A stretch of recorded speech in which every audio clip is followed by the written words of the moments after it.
Right then, so introducing, as we know, if you listen to the show every week, it's all about sharing our favourite new music, but it's also about helping make the music industry as welcoming a place as possible. We know a lot of you who listen do work in the music industry, or maybe you hope that one day that you will. So we thought we'd have a chat with someone who can help us in a certain area. His name's Jeordie. He's from Tonic Rider, a charity focused on mental health support, specifically in the music industry. I know the guys met him recently at an event. I'm delighted to say he joins us on the show this evening. Welcome to the show, Jeordie. Hello, thank you, Chris. Thank you for coming on. So first, just describe what is Tonic Rider and what do you guys do that our listeners might benefit from? Yes, so Tonic Rider is a programme aimed at promoting good mental health in the music industry. So within that, we provide a range of training courses, support groups, talk workshops, and also some one-to-one support exclusively for music professionals and working musicians. They're all sort of mental health focused, all non-clinical. So, for example, as part of that, we have peer support groups that musicians and music professionals can attend. We also have mental health first aid training and suicide first aid training, all delivered online, so it's completely accessible. It's one of those things, the music industry. It's a unique business, and one of the things that you see is the support currently maybe not there as it should be. If you look at professional athletes, there are things there and support groups there to support players in whatever sport that they are playing. But when it comes to music, it feels like it's quite difficult to reach someone. Was that a big reason for you getting involved and doing this? I mean, what was there before? Absolutely, yes. The music industry entails quite several unique stresses, such as touring, such as the nature of working late at night, such as producing work and then having to perform it and laying out sort of like almost like your emotional work with that. And you are right, whereas sports, there is a lot of support around that's been established for a number of years. The music industry's been a little bit sort of slower in doing that. So as part of our team, all of our team are in some way or another mental health practitioners who have themselves had experience working in the industry. So for example, our peer support groups are facilitated by psychotherapists and counsellors who have been working musicians or music industry professionals themselves. And that's the important thing, is about that understanding, the empathy, because the music industry, as I mentioned, is very unique. So it needs anyone in the music industry who's working, who's experiencing some difficulties, maybe experiencing poor mental health. They need that empathy to understand that, here's some tips, here's some skills to address those issues.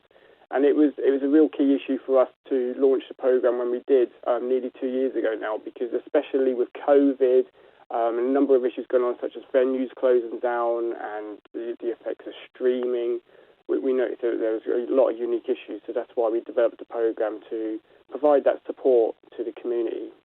I think the word that you use, unique, I think is very key in all of this. It is very unique, and particularly, as you mentioned, with COVID and people not being able to do gigs, losing a big part of their income, and the stresses that comes with that would have been huge. But one other thing that I think is quite important to mention as well, when it comes to musicians and those that write about their lives and their music, some are coming from quite difficult backgrounds or difficult stories that they're telling because they're writing, their story, and sometimes that story can be quite tragic, and sometimes being that open about your story can always be quite difficult to deal with as well.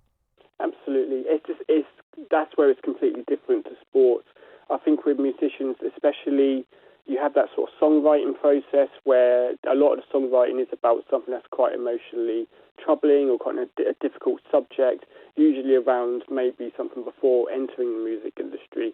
So you have that songwriting process that's almost quite a neurotic, quite stressful, maybe entails a bit of poor mental health in that process. And then actually going on stage and performing those songs as well. So you're you're quite open to that. It's almost quite a vulnerable situation. So the nature of what music is and how it works in the industry, it's not surprising that we do have instances where there's poor mental health. And also to expand on that we don't just work with musicians and music industry professionals who experience some poor mental health, but we also work with those who experience some really good mental health. And it's about a preventative approach that equipping them with the skills that if they do come into a crisis or they do suddenly have a situation where they become their mental health deteriorates or they're experiencing a really bad time, that they can use those skills so it doesn't become something a lot more serious down the line.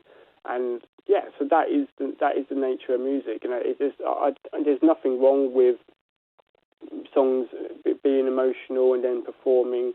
And I think like the music industry does attract people who they are willing to be quite open. You know, they want to go out on tour, they want to perform. You're talking about people who are quite brave, really, to do what they do. But at the same time, it can be quite a vulnerable situation. And at times it does come from experiences that have been quite negative. Yeah, absolutely. The music industry gets sold as this amazing utopia, really, that you're going to go and you're going to experience if you make it. And for some, you know, and you hear from some musicians that are at the top of their game and, you know, in the high of the public eye. And sometimes for them, it's not as always cracked up as it maybe was put out to be. So having that support there in the first place seems really key. We'll give the details out in just a second, but while we have you now, obviously listening to the show, we have loads of people involved in the music industry in some way, or those that are looking to try and get into it. If they're maybe going through a little bit of a difficult time right now, maybe they're struggling with some aspects of what they're doing or having a bit of a tough time because, you know, we're in the winter months right now, you know, winter blues is definitely a thing. What would you say to them? What would be kind of your words of wisdom? I would say that there's a number of things. I think it's always good to sort of check in on yourself, to be quite reflective on yourself and to recognise those emotions and to not ignore them. That is it's a natural process to sometimes go through difficult situations, to sometimes feel a bit blue. You know, sometimes it actually gets a little bit more serious than that. I think it's really important to be aware of that, to make sure to take time, because it can be a difficult industry, it can be a difficult job where you're recording during the day, then you're doing a gig at night, you then might be doing another job as part of that as a supplement income. So it can be, you know, taking time for rest is really, really important. Taking time out, being aware of your emotions, and also taking advantage of, you know, what we have to offer, because our workshops, our groups, our courses, they are non-clinical. They are there as more of a preventive measure. They are open to all music professionals, working musicians who are 18 and over and based in the UK. There's no criteria around employment or income. It's nothing like that at all. And I'd say take advantage. Check out our website. We've got resources as well. We've got videos. We've got blogs all around mental health, all about well-being. And I think it's all part of this new sort of, I don't want to say generation, but it is like a new generation where musicians now, music professionals, there's a great awareness around mental health. So I think that a lot of young upcoming musicians and crew and venue staff are aware of their mental health. So it is really good to see. I think it's a really great thing what you guys are doing. I think it's so important, and to have that support network there for maybe in an industry where it wasn't before, I think it's really great. So once again, if people want to find the details, if they want to reach out in some way, how can they get in touch? Yep, so the easy way to find this is through our website. So it's tonicmusic.co.uk/tonic-rider. So on there, that's where we have the registration form for anyone who wants to register. We have the resources, there's the blog, there's the videos, all the information about the Tonic Rider program. And then we're also on social, so we're on Facebook, Instagram and Twitter under the handle Tonic Rider UK, all as one word. And we do regularly post, so there's always like tips, bits of advice and skills to learn around mental health and well-being. Jeordie, top man, thank you so much for coming on the show. Great to chat. Thank you, Chris. Great to speak to you.